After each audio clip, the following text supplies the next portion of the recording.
So I came across an article in the New York Times that talks about a piece of chewing gum that dates back almost 6,000 years. I wanted to put that to the test, so we're on a mission. So we're going for a little hike today, and we are on a mission to find some birch bark. What we have here in this region is known as western birch, water birch, but it's different than the water birch that you would find in the southeastern US. This is Betula occidentalis. The genus Betula, which all birches are a member of, actually means pitch in Latin. So our goal here is to collect as much birch bark as we can, because we're going to be rendering that oil for birch tar.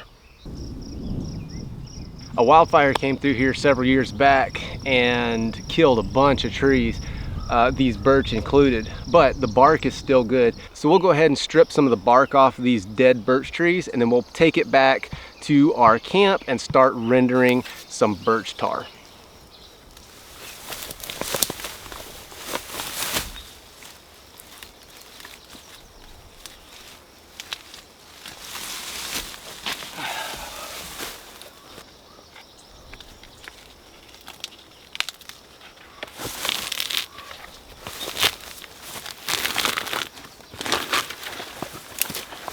So across the globe, wherever birch occurs, primitive peoples used birch tar for a variety of reasons.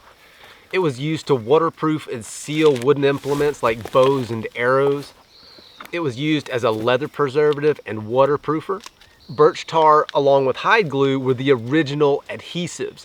But whereas hide glue is water soluble, birch tar is waterproof. When diluted with other oils, such as animal fats or fish oil, it makes a very effective mosquito and bug repellent. It's also useful for repelling slugs around the garden. It's also a powerful antiseptic, useful in treating fungal and bacterial skin infections. It's useful in treating toothaches and gum infections, which is probably why it was chewed originally.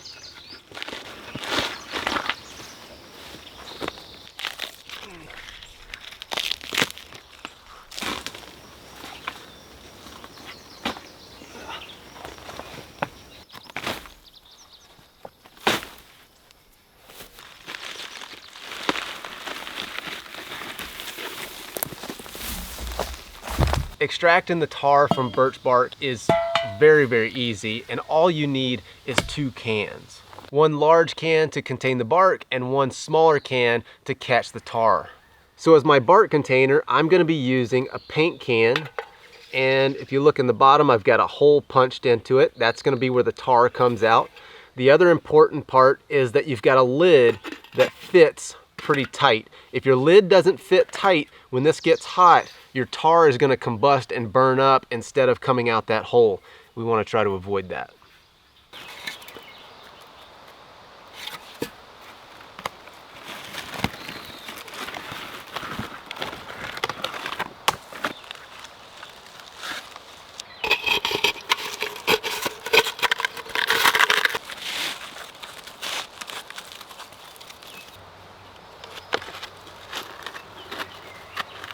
So I've got this thing packed as full as I can get it. Just stick that on there.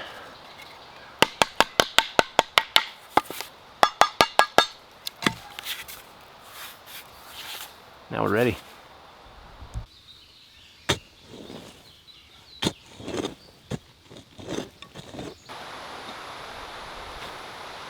So I suspect this originally would have been done with clay pots. I'll eventually get around to doing a video using clay pots, but we're going to use cans because that's what I've got.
So we're just gonna let that burn and do its thing.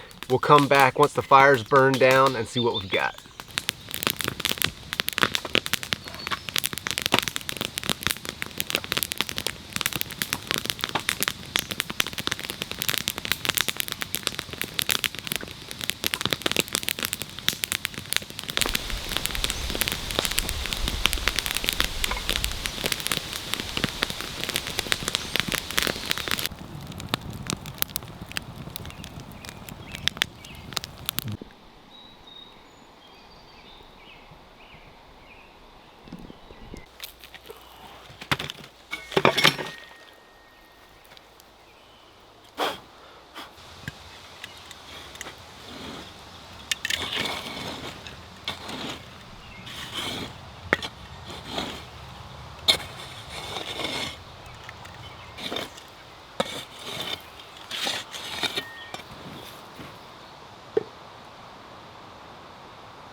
So I've got probably 2 ounces of gum or tar in there. So this is actually the 3rd batch of this stuff. The first batch that I did was paper birch. The second batch didn't work because the hole in the bottom got clogged up with the tar from the paper birch.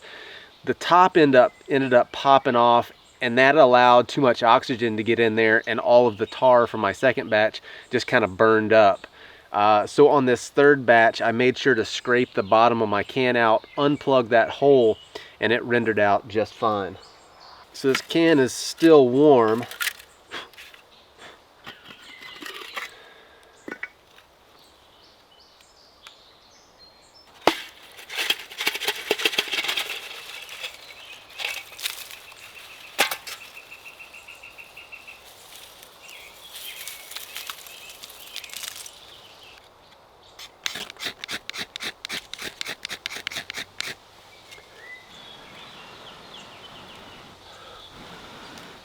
So char cloth is made similar to this, but you'd actually stop the process much sooner than what we have here, so that you actually still have some fuel that would catch a spark and expand that spark or burn. This won't catch a spark. You would think it would, but it won't. There's just nothing left in this to burn. And so I don't know what you do with it. So very black tar. So if I continued to heat this, it would reduce down into a very thick tar and eventually solidify. Several years back, there were a few of these lumps of birch tar that were unearthed during an excavation in Denmark, and they had human dental impressions in them. Now, it's been suggested that birch tar was used as some kind of primitive chewing gum, and so I want to give it a taste and just see if that has any merit at all. So we're going to give this a taste and see what 5,000-year-old chewing gum might have tasted like.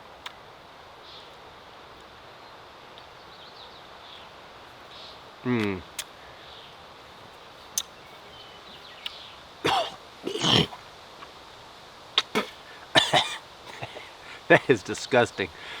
If you took the creosote out of the inside of a wood stove pipe and licked that, that's what this tastes like. I cannot imagine people actually chewing on this for pleasure. All right, so the theory that this was used as chewing gum, I think, is total BS. There's no way anyone ever chewed this stuff because it tasted good. However, there are other reasons that early humans would have been chewing these lumps of birch tar.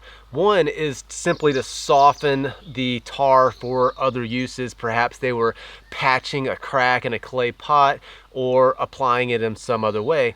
The other reason is that they might have been using this to treat some sort of oral infection, toothache, or gum disease, or something like that.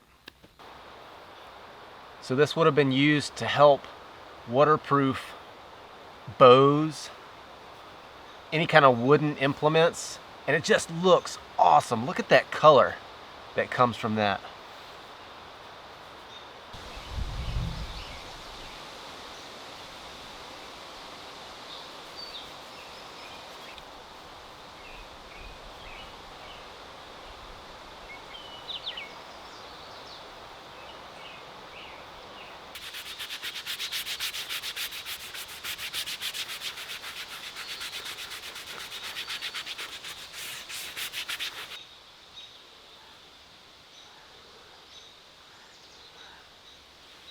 So this is like the original wood stain and sealer all in one.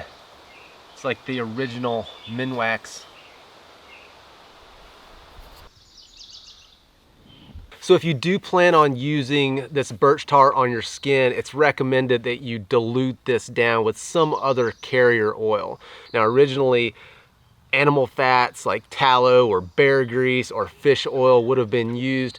Today you could use olive oil, you could use even Vaseline or something like that.